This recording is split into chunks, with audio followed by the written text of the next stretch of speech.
And our other panelists are all ambassadors and former Arizona Teacher of the Year. Our first is Joy Weiss, who's from Phoenix. And Joy, you were teaching kindergarten here?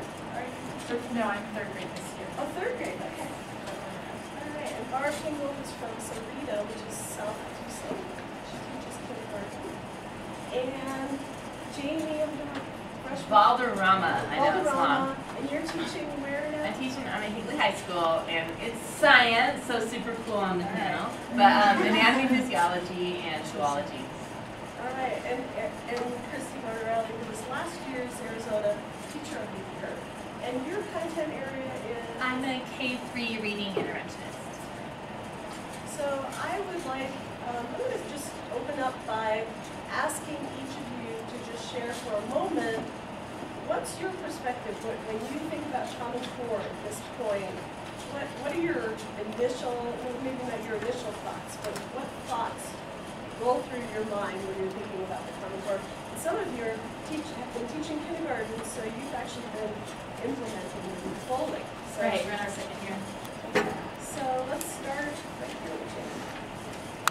I am a former third-year veteran teacher, having taught ELL, gifted, special ed, art, that was my first degree, self-contained 5th grade, self-contained 6th grade, and then middle school science teacher for many years. I now do professional development. When I taught, I was pre-standards. So I was in a classroom with only a textbook to guide me in what I needed to instruct the students. So as standards have evolved, I'm really excited about the Common Core. Our mission at the center is really to try and bring science back into the classroom, because the reason that we have students learn to read and learn to write and learn to speak is in the context of what they're learning. And those of you who are primary teachers or helping students learn how to read for information when they get into 4th grade and beyond, now they're learning to read in primary grades, now they're learning to read for information. And a great way to do that is science. So our mission at the center is to try and work with districts and teachers and schools to help understand how to incorporate the Common Core English Language Arts and the application of the Common Core math in the next generation science techniques. Common Core for me kind of brings with it a little bit of a mixed bag of just expectations and where we're going, and yet it's very exciting and very nerve-wracking at the same time.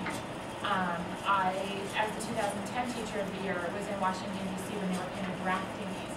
And I think the thing that's really exciting on that perspective with Common Core is the fact that nationally, all of our students are going to have access to the same set of standards. And we live in such a world with mobility where kids are not just within, school to school in our state, but across our country. They're moving around a lot. And it brings to that very consistent model, and the fact that we are going to get to bring more of that science and social studies back into our classrooms that have kind of taken a back seat. When I first started, standards were just kind of coming out, a little bit of conversation, and they kind of took off, and now Common Core is here. And 3rd grade this year with my position, we went full integration with Common Core and math, and getting this little by little. As an ELL teacher, I have a different set of standards that I also have to bring in, and so it's bringing this in. So I'm really excited to see where we're going to go over the next few years. I too began teaching before standards, or at least before standards had gotten to Cerrito, Arizona. And so my first year of teaching was wonderful because no one told us what to do. It was nice. And then we got standards, and it was lovely because we had more structure. And now we have the Common Core standards. And just like we've already heard, I'm really excited because it's going to assure that my students will be at least the minimum of what they need to have to compete, to be up with all the other kindergarten students in the town, in the state, in the country. So that's really, really exciting. My place, I see, as a teacher leader, is not so much as you might hear later, people working for the legislature or people working in Washington. I like to work in the trenches with teachers. That's where I enjoy doing professional development, doing training things.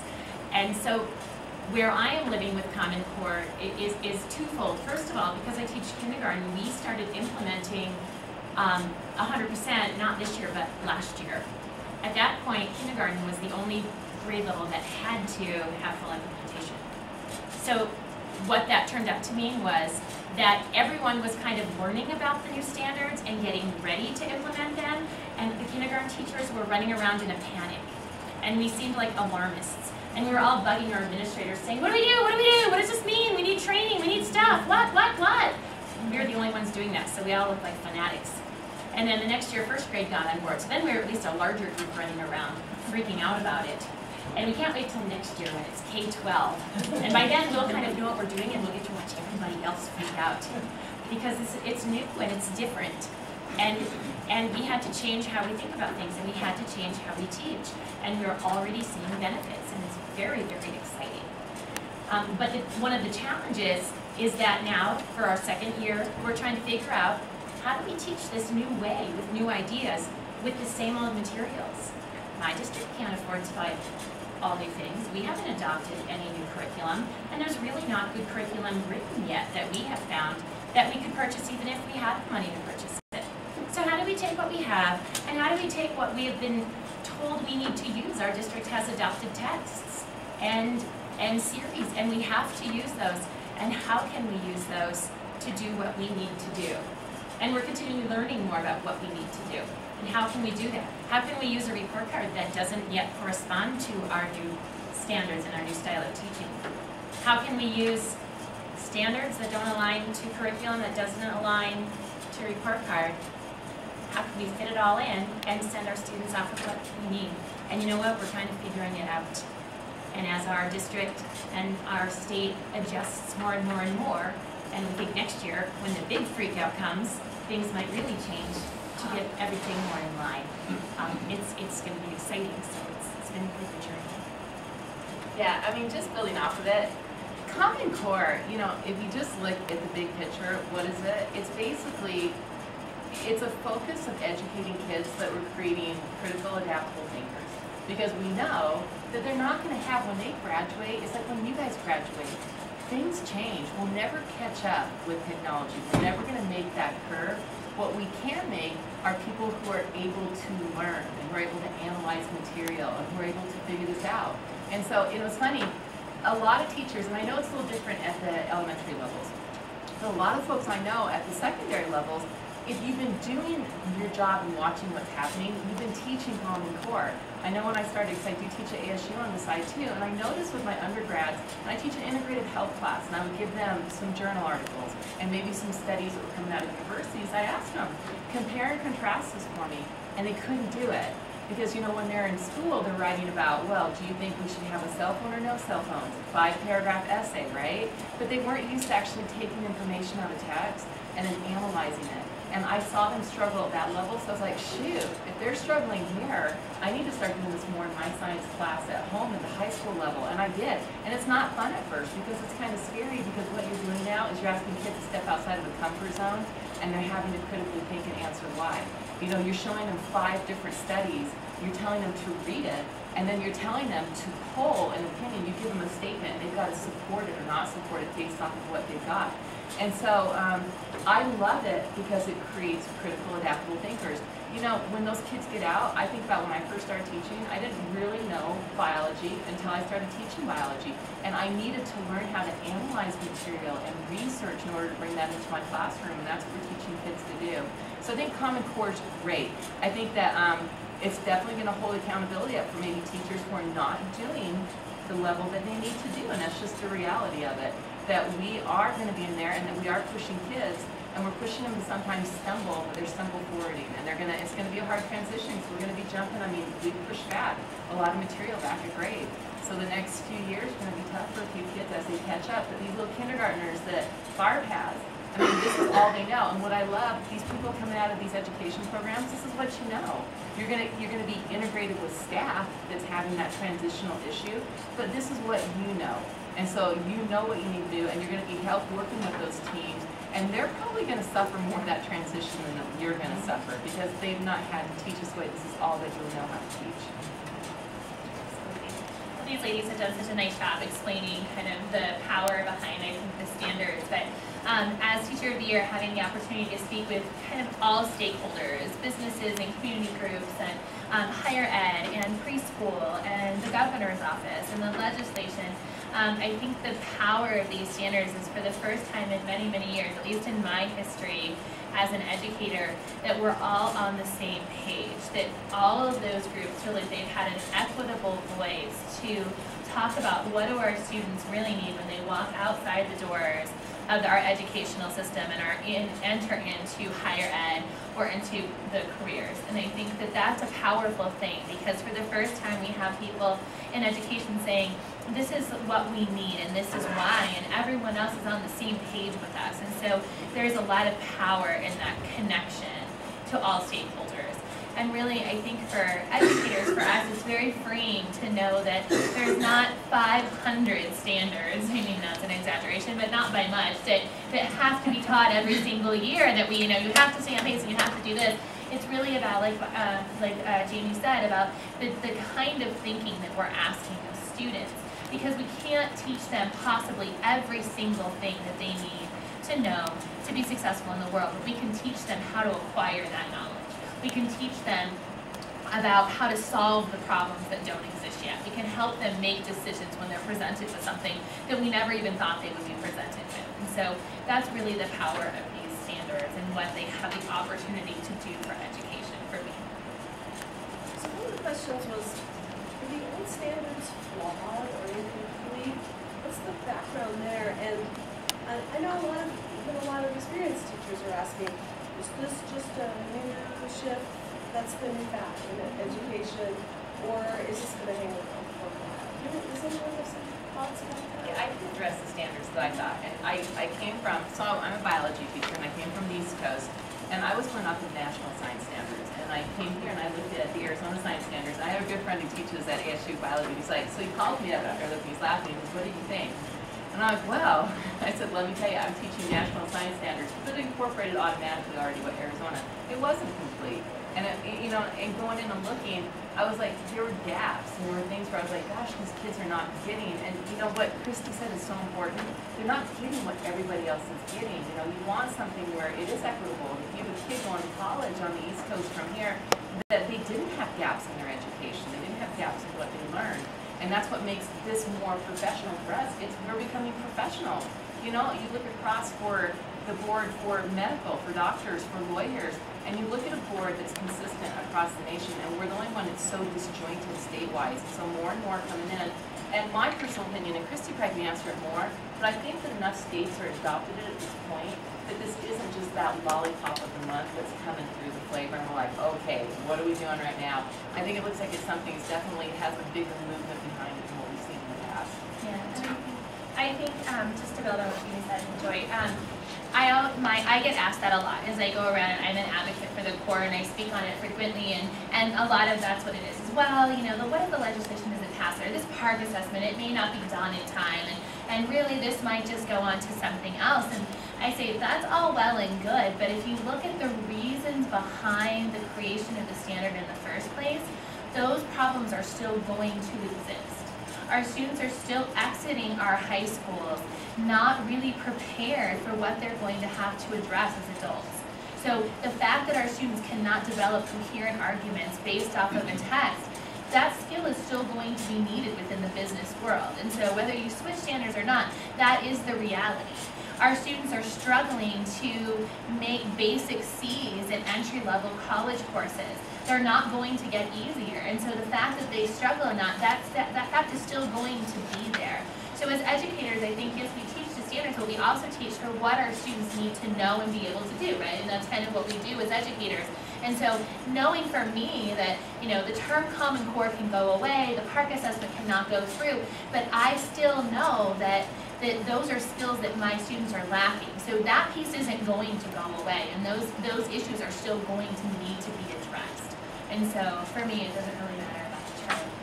In terms of the science standards, especially, our Arizona science standards are not written as concepts. They're written as performance objectives. And so if you're a teacher and you don't really understand conceptually yourself, the science that you're trying to teach, when you look at those performance objectives, you know what your kids are supposed to do, but what are you really hoping they're going to understand? And so these next generation science standards are written as concepts, and not only concepts that you're teaching in the different disciplines, but connections between life science and physical science and earth science, and how those concepts connect in a cross-cutting way. So I think for teachers, we will be more successful because you really know when you're teaching a lesson, here's what I need my students to understand. Here is the big picture. So I think there's going to be a real benefit to that as well. I think beyond that too, it's not that the other standards or the standards we were in 2010 before were flawed, but with the Common Core, each grade level, at the elementary level, we have less to teach, so we can teach deeper and we can really get in and hold kids to that mastery level, and each grade level builds upon it. So it starts very foundational, very conceptual in kindergarten, and in first grade, it takes that mastery piece and moves it up. Whereas before, you might have had in third grade 65 standards, and you're trying in 180 days, if that's your school year, and even in my district where we're 200 days, there is no way I can get through all of that and expect mastery of students. So Common Core is really allowing teachers and students to master conceptual understandings, which is the benefit of that. So one of the questions, which, when you hear about standardizing or keeping the standards the same for every 46 states are all using the same standards, does that mean there won't be as much leeway in terms of materials that are used, or does it take away the teacher's decision making in terms of what materials they use to teach the standards? And I'm going to ask you to answer that. Also, I just recently walked into a teacher supply store, and I was bombarded with materials. Common Core in the aisles, their own little standing, display cases, Common Core everything. So as a teacher, consumer, and a reflective teacher, how do you figure out what materials are really valuable? I was just going to say, first with the whole standardizing, at first I think we have to remember Common Core, those standards, I think of them as the floor. You as the teacher get to go above that. That is the minimum standard, the minimal level of accountability for the grade level and for the students. And I see it as the foundation that you build up. And in terms of that, with all of these materials that are being put out, there isn't a lot of materials coming out that really are Common Core aligned.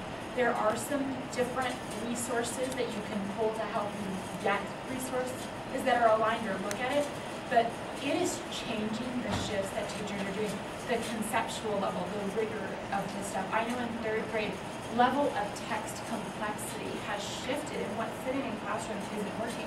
So you've got to do that research and those frameworks and look for it. And we're finding right now in our campuses, we're creating a lot of our own materials to meet the needs of students, because even what's out in a teaching store isn't enough to truly make kids have the critical thinking skills needed to respond or to cite back to text and things like that.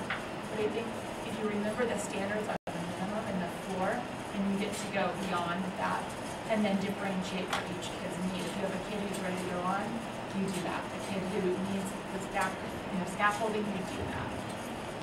I would say that when the standards came out, of course, everyone wanted to jump on the bandwagon as quickly as possible so that they could be the first ones to have something in the stores to sell, so that they could make the most money and be in the schools quickly. And like we've said, we haven't found anything that really meets the need yet, and people are working on it frantically. Publishers are trying to get series out so school districts will buy into it. I have a feeling you are the same. I like to be a MacGyver teacher. I love to be the kind of teacher that can use a rubber band and a piece of gum and a Lego and a Tinker Toy and use those to teach 5 different lessons. I love to do that. I am not the scripted teacher. I don't like when they give me the textbook and the worksheet and say, here you go, do it. That's not how I like to do it. So what I love about the Common Core standards is that they expect me to be a professional, and they expect me to use my professional knowledge and experience to teach what I'm supposed to teach. Part of that professionalism is understanding what I'm supposed to teach. They don't tell me how to do it. They don't tell me what to use. They tell me, what does the child need to be able to do? What does the child need to be able to figure out and use their surroundings and their context? And yes, I have to teach them specific skills and I have to teach them specific content, but am I teaching them to use those skills and content in the way that the standards want me to? So I would say, I feel the standards themselves give me huge freedom, tremendous freedom to teach the way that I think I am most effective, and then as a professional, it's my job to figure out how do I need to teach to meet the needs of the class, of this year's class, and of each individual student. And I think the new standards give me that freedom now when it comes to what my district says and what my principal says. Sometimes that can get a little restrictive, but that's just the way it goes. But as the standards go, I feel a tremendous sense of freedom, saying, you know what, you're supposed to be a professional. We trust you. Do it. When it comes to science, though,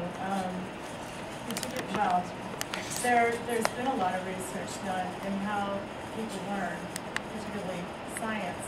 And based on that research, there has been a lot of good curriculum developed. It's not in the textbooks that most districts buy for their elementary teachers to teach with, but it's in full option science systems from Lawrence Hall of Science. It's in the Great Explorations in Natural Science. It's in ESCS. WestEd has come out with courses for teachers to help improve their content knowledge and pedagogy, so that there are curriculums out there that if you're a discerning consumer, you're going to look at the research behind what goes into these products, and it is really easy. We all know that when there's a shift in the way that teachers are being asked to teach, that the large textbook companies, of which there are only a couple now, because they've all merged, it's real easy to slap something on there that says, this is all aligned with Common Core. It's up to us as professionals to look for that. And I'm just going to add, if you look at your organizations like the National Council of Teachers of Mathematics, NCTE, they usually have materials that are developed through teachers who are working on the Common Core standards, who were part of writing these Common Core standards, that are really outstanding, and they're on this Common Core website. So for teacher prep programs, what do you see as the goal? Because here we are kind of on the threshold of teaching Common Core as people graduate from the NAU to become teachers. What do you see as the need for the university system in terms of preparing teachers? I'll start. I think that there are 3 main areas within the teacher preparation programs that changes can start being made right away, that will change how we teach. And that is assessment to begin with. How, if we're going to really truly be teaching to a different expectation of understanding, then we have to know how to assess that, not just at the end of the year, but what do those informal assessments look like? How do you assess speaking and listening standards? How do you assess language arts within the science and social studies and the arts? How do you do those things? And so I think if you can start looking at those within the program, and how do you change that kind of assessment so that you can instruct based on that, that will be very powerful. The other piece is that you are going to have students that are in these programs that were not taught this way in their K-12 setting. So they may be lacking things like deep understanding of mathematical concepts and science standards. that how are we going to expect for them to step into the classroom and really develop that deep understanding with their 7th grade algebra class if they don't have that themselves. And so I think having some sort of courses within the content areas so that you can build that understanding for teachers is going to be crucial for them. And then the other piece is obviously the instructional practices, those actual methods, courses, that the beauty of this is that this is not a paradigm shift for new educators. This is just going to be how you do business. But if you're teaching questioning strategies and you are not teaching how to scaffold text-dependent questions to an end project right now, you're doing a disservice to your teachers. If you're not teaching how to develop those deeper understandings and the why in a math concept, you're doing them a disservice because they can actually start that way. And that's the beauty of being in a program right now, is you have that opportunity. I also think that not just with your students, but then reaching out within your districts and making sure that the professional development that we're providing for existing teachers is timely as well. So looking at master's programs and looking at professional developments and conferences like these, where educators of all different ranges within their ability and their experience can come and get a really high quality, usable professional development. It's going to be really powerful too. Well, and something that we're doing, just working with, we're taking, universities are seeing it, I know the ASU's seeing it, and they're working with the Smithsonian, but we realize there's a gap in elementary education in science, that folks who are teaching science in K-8, sometimes are a little nervous, they're not really sure about their subject matter. And so, last summer I went, we're taking 10 seasoned teachers who are K-6, and the students who are going to be, we're taking 10 pre-service, and those pre-service teachers are matched with that's their mentor teacher and student teacher. They go to Panama, completely paid for, we'll go down there, work with Smithsonian scientists to generate hypotheses. How would you teach effectively in the classroom and make it real world? They'll come back, and then they're going to spend that year in the classroom with that teacher. They've already developed that team. They've already been down to Central America, and they're going to develop lesson plans, and they're going to talk about what is relevant, how can we teach this so that it is real world, and that we're asking them the whys. Why? How do we become critical thinkers? We're scientists all the time where we generate hypotheses, and we figure out, okay, well, how do we test it? And so that's really what we're trying to get these kids to do, is not worry so much about rote memorization and reading this, but being able to look at their environment and ask a question and then follow through with that question. Along with that also, for pre-service teachers, along with the content and how to teach that content, coming from a primary school teacher's point of view, that affects all kinds of things, such as even in a kindergarten classroom, first grade, second grade, the management's going to be very different. The kids are going to be talking more.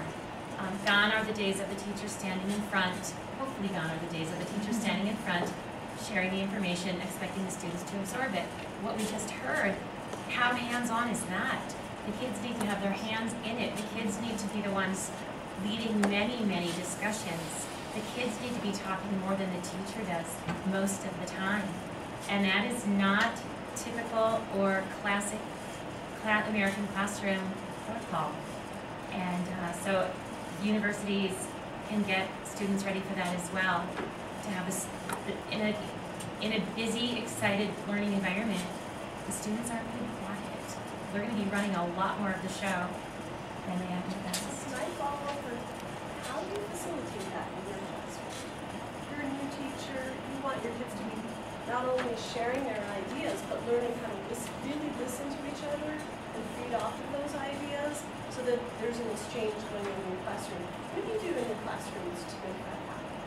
So I know in our, it's actually gone school-wide, we have sets of discussion builders that are like starter pieces we make our kids justify, especially in math. Everything is why. Explain your thinking, we explain your thinking. And so we're teaching and modeling our students how to hold those conversations. And we post up on the board a series of different discussion builders that kids can start from. I like to piggyback on what Christy said, and this is what I'm thinking, or I don't agree with Novart because of, and so from kindergarten all the way up, and obviously as you get older, you can give them more ways of saying those same things. But really engaging kids in conversations, project-based learning, and kind of going backwards from the whole I do, we do, you do, we do, I do kind of a methodology. When you have that flexibility and making kids, they come with really rich backgrounds, regardless of where they're coming from. Their culture brings things into it, their home experiences, and letting them use that to propel conversations and discussions. And I think this is something that I'm excited to see with Common Core that has kind of been lacking. We've been so focused prior to this in getting certain standards in because of testing and accountability, and you still need that. But my kids' greatest growth in a classroom comes from when we can just have rich discussions around the topic, not driven by the textbook, not driven by what I want them to get out of it. What is it they want to know? And it moves them farther, and they begin to ask more questions and on their own.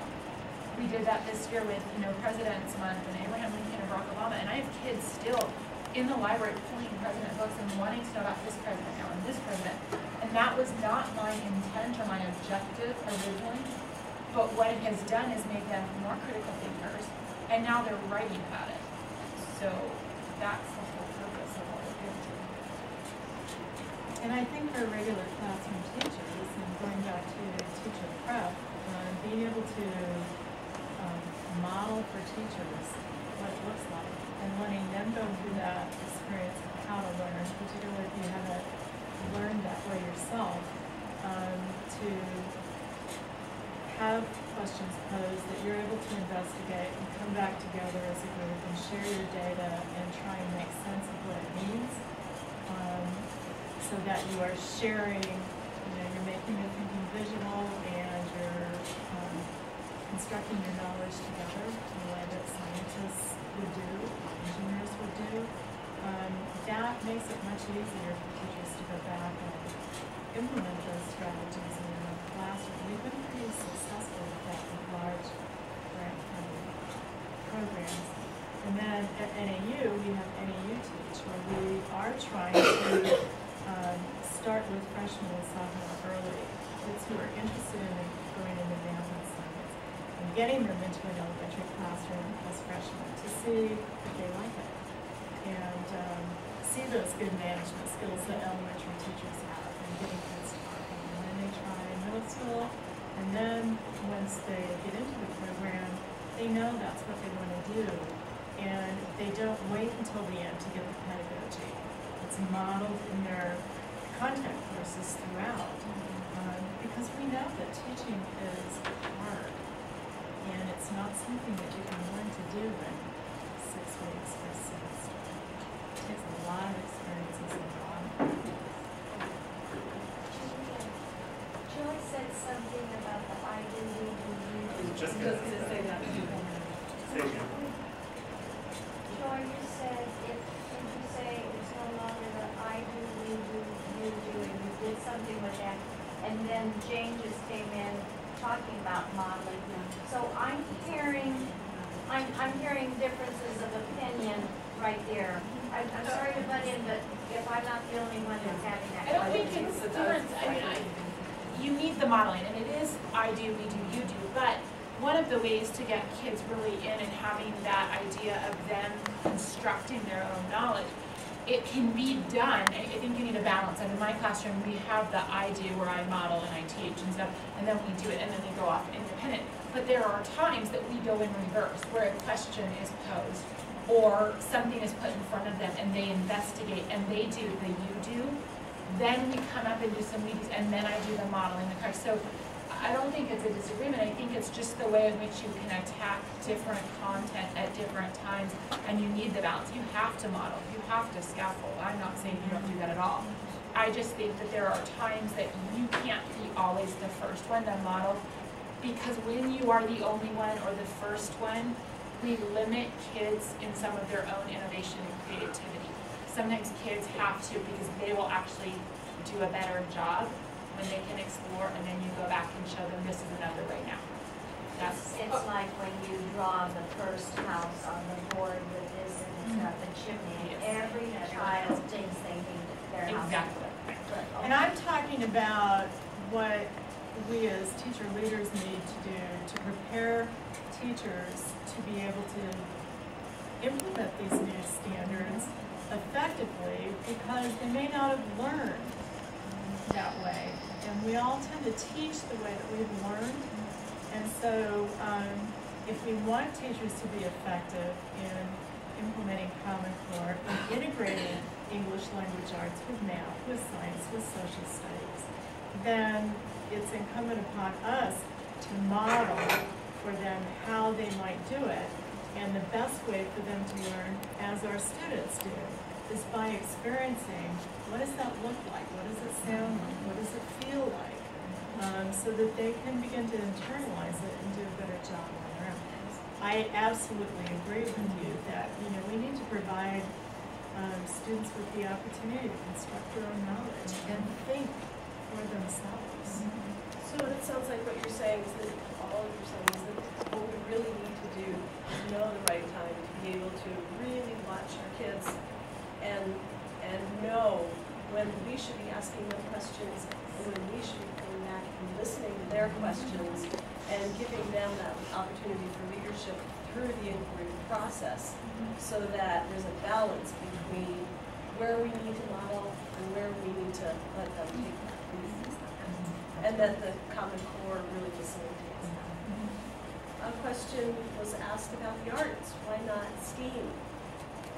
With STEM we have science, technology, engineering, and mathematics. Where do the arts fit into the Common Core? How do you see that? As a former art teacher who started out in art and then began to teach the other subjects, I always taught art. Art fits into math beautifully. The nature of the nature of math is everywhere around us, and it's easy to connect us to. With social studies, we always had art projects that helped support what was going on in the various cultures that we were learning about. And then, if we want to make learning visual, art is the great way to do that. So, yeah, I know we can debate about whether it should be STEM or STEAM or whatever, but I think that's one of the things that high-stakes testing has taken away from teachers, is that ability to be creative and use all avenues of learning and connect the big picture for kids. And art certainly would be one of those areas where you can do that really well. I think in my conversations on campuses, talking about the way we want kids to think and how we want to apply learning, that the art teachers are actually best prepared for that. Because if you think about, if you are an art teacher, you're never going to teach a student a concept unless you want them to be able to apply it. You're not going to teach them about mixing colors or drawing a certain type of a line or an art and then go, okay, now go back off to class, and never give them the opportunity to draw it or to color it or to do that or to build that.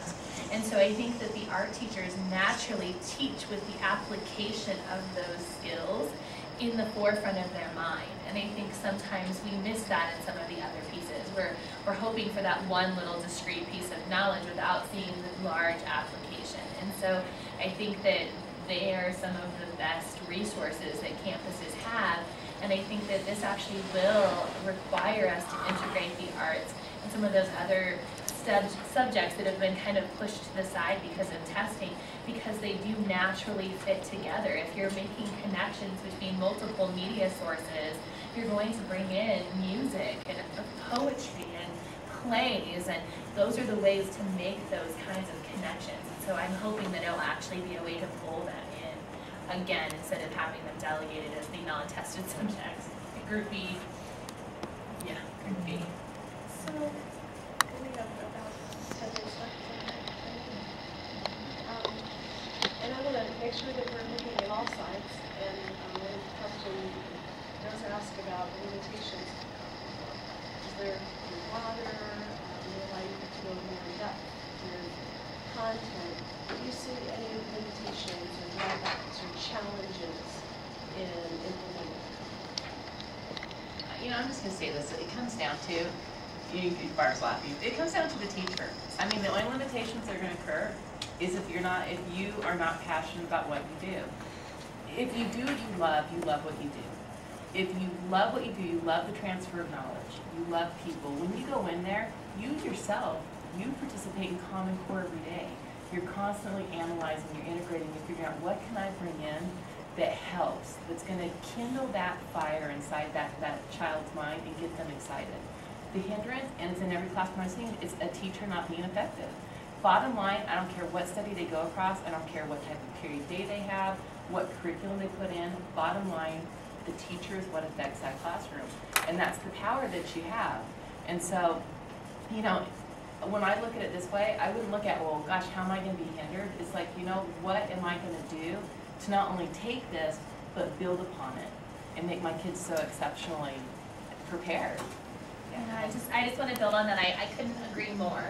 But I also think that we have this tremendous pressure on us as educators in our classrooms, because it really does. We will make or break any initiative. I shared, if you were in my group earlier, I shared the recent study that came out from the Gates Foundation that says the #1 contributing factor to success is not the standards, it's not the text, it's not the length of your day, it's not the size of your class, it's the quality of the educator. But to be that quality educator, where I think we will make or break this initiative, is the kind of training and professional development we provide. Because you can want to be that and go above and beyond to meet these standards, but if you don't know how to do that in your classroom, if you don't have that content knowledge because somehow you missed it in your journey, or if you don't know how to model those strategies and you need someone there, we have to realize the monumental shift that this is. And we can go, it is our responsibility as professionals to go and better ourselves and to look for the trainings that are there, 100%. But if we don't have those support for our teachers and we don't have quality training for our teachers, that's where we will fail, because there's only so many times you can try and struggle that then you're going to go back to what you've done before because you're frustrated. And so just like with students, if we would not differentiate training, if we would not come and build upon their strengths and help fill in their weaknesses, we would never do that to students, because we know that's bad practice. We have to remember not to do that to our teachers as well. I want to piggyback onto that one, and saying that's where I was going. And I think one of the limitations that Common Core is bringing in, not as the standard, is we're moving through this movement so quickly and so rapidly, attached to like 50 other initiatives, and because we don't have enough of those quality trainings and PDs available for every teacher, every pre-service teacher, we have to be really careful, and we have to tread lightly and make sure in that respect that everyone has that opportunity before there are severe repercussions. And I think that's where Common Core may have some minor limitations in, is getting everybody up to where they need to be in a time frame for PARC and testing and accountability, which we need, but not allowing for differentiated learning, and we all learn at different paces. We all have to get there, and every teacher is desperately wanting to get there that's in the classroom, but not every district is fully prepared, not every teacher is prepared, not every university is prepared to do that, and there are only so many places I can go to get professional development. And I think we've got to start offering more of that. And I agree. And we need to fund it. And we have to fund it. And when it comes to the next generation science standards, it's a completely different document than what we are used to. It's going to be electronic. It's coming out next week. If you haven't seen it, it will blow your mind as to the features that allows you, but it's complex. And so you can look at a grade level and look at the life science standards, and there are links to where those concepts connect in physical science and earth science. They are color coded, so you know what the engineering or science practices are that you will have your students use to apply the content, which is in another color, and connects to the overarching concept, which is in another color. It's just a completely different document that will be very useful if people understand how to use it. And it's going to be time consuming, and it will be very stressful, because good teachers do want to do best for their kids, and if we don't provide them with ways of getting into this document and understanding its power, they're not going to use it. Concerning limitations of Common Core, I can think of two main things. that come to mind, and one is, this is a new thing. You've heard all of us have talked about, it's new, it's different. It's really, in some areas, it's very different. And change is hard. And change is hard for districts, and change is hard for some people. And this sounds horrible, but until all of the people who are embedded in the old way of teaching either change or retire, that's always going to be a struggle. I can tell you from the kindergarten point of view, just at my school, that we have 12 kindergarten classes, and a lot of kindergarten classes in my school. But on my team of 12 kindergarten teachers, only 2 of us are willing to give up teaching time and money next year. Those aren't kindergarten standards anymore. This is a very small piece of a huge shift. But it comes down to that. It comes down to tiny changes, many, many, many tiny changes that are going to have to be made, at least at the kindergarten level. And until those people decide to change and jump on board or leave the profession, that's going to hold children back. That's an issue. The second one, which you touched on, is the technology piece. Because my little school down in Sarita, Arizona, we're trying to do our best keeping up with technology. But in my classroom, I use the tape player, and I have an overhead projector. That is what the school has provided to me. So when they start, don't forget you've got a rubber band. I have a rubber band and chewing gum. Give me a rubber band, I can do anything. But when they start, yes. Finish your sentence. I have a question. I'm sorry. Finish your sentence. Oh, okay. Finish your sentence. When things start requiring that we're using more technology, now it doesn't mean that I haven't brought in technology of my own. I go to Best Buy and I purchase things and I use them. And writing grants, I'm hoping for my short throw interactive projector right now. That I will find out at the end of April if I got the grant. But my district is very, very limited, and keeping up with technology has always been an issue, for hundreds of years. But right now, like Joy said, we're going so quickly. We're zooming. And I've been in PD sessions where they say, and if you're going to teach this, here are the 5 websites you have to get onto because they have all these smartboard lessons. Great. How does that help me? What am I going to do about that? You can't put smartboard lessons on your overhead. We're going to run into the copier and go. I know. So and that also means that I'm not getting experience with those things either. So I'm behind in some ways. And if the teacher's behind, the students are going to be behind. So that is something that's limiting. Like you're saying, I have a computer, so I can do the links and find out the science, and I will make sure I go to training for things like that. But that's limiting. Park is going to be assessed on a computer. My school doesn't have computers for that. Arizona doesn't know what they're going to do yet for that. A lot of states don't know what they're going to do. You think about how often these students in a few years, they're going to do so much reading and writing on a screen. My students don't have that capability right now to do that much. Most of it's going to be on a screen. I spend a lot of time on handwriting. We have pencils. So there are some things holding us back. If the testing is going to be on the computers, are we or the schools going to be penalized for that? Plan is no.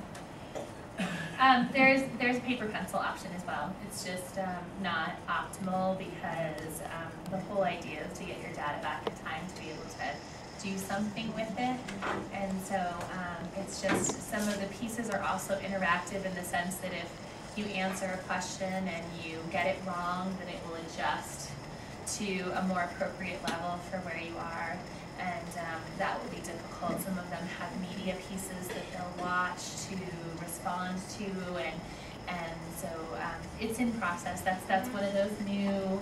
It's not an Arizona specific issue. We definitely have issues with it, with connectivity and with hardware, but we also have those issues everywhere. So it's not just an Arizona issue. So they're looking at it. We have a few years before we actually have to implement, but. And there are companies that provide connectivity that are actually working to create broader bandwidth in smaller communities all over the state. Right. In order to enable that. So my question starts with a quick story. I taught kindergarten and 7th grade in Korea last year, and it was my first teaching experience, and I'm a secondary ed person. So they were like, well, you get the smart group of kindergartners. I was like, okay. And they were so bored with the curriculum that the school had provided, because they provide all the textbooks, all the curriculum, and then say, you know, it's up to you how you want to teach it. And some of it was just done for you, and it was so, you know, it had the nice borders that was so boring. And they were like, they just went through it so fast that I would be like, crap, what do I do now? And so one day they said, what time is it? And every room in Korea has a big clock. And I said, you can't read the clock? And me being secondary English, I, you know, oh yeah, they're kindergartners, they don't know how to read a clock. So I was like, teach you how to read the clock. And we did it, you know, over a couple days. I didn't have any lessons planned, but I taught them how to read the clock. And there were some other things like Latin prefixes. Those were very useful, and they got it. But you're saying that time and money are not kindergarten standards. Are they first grade standards? And if your kindergartners are really advanced and are bored, can you teach them time? Or Well, are you going to be Like Joy said, the standards are the bottom, and anything you want to add to it is fine. Okay. In the past, with our previous Arizona standards, kindergartners had to master certain knowledge of time and certain knowledge of money. But every single child had to reach a mastery level. That is not the case anymore. The way the Common Core standards work are, as we've heard today, the content is narrower per grade level, but much deeper. So the pieces of math that I am teaching, they need to have mastery. For example, the old standard said students needed to have an introductory understanding of mathematical computation. So we had to introduce them to adding and subtraction. Now they have to have mastery of addition and subtraction, 5 up to 5. They have to have mastery of it. They have to know it in and out. They have to know it. If I teach them how to read a clock, if I teach them the names of the coins, the amounts of the coins, that's great. But they don't have to have mastery of it. That's in another grade level. So I will still introduce it, but at this point in the year, report cards are coming up. I'm still teaching to the old report card, which has time and money on it. And so we're spending an inordinate amount of time trying to learn the names of the coins and their values, when it's really not appropriate necessarily for a kindergarten brain, to expect every 5-year-old to get that. Right, and really where I would have guided you if had I been there at that time with you is that they probably were bored at the level of understanding, and they may really truly have a deep understanding and be ready to move on. And like the ladies had said, you are more than welcome to move beyond that and start looking at it. But what we have tended to do before is that if you can get 3 times 4 equals 12 and you can do that consistently, then okay, well then let's move on to something else.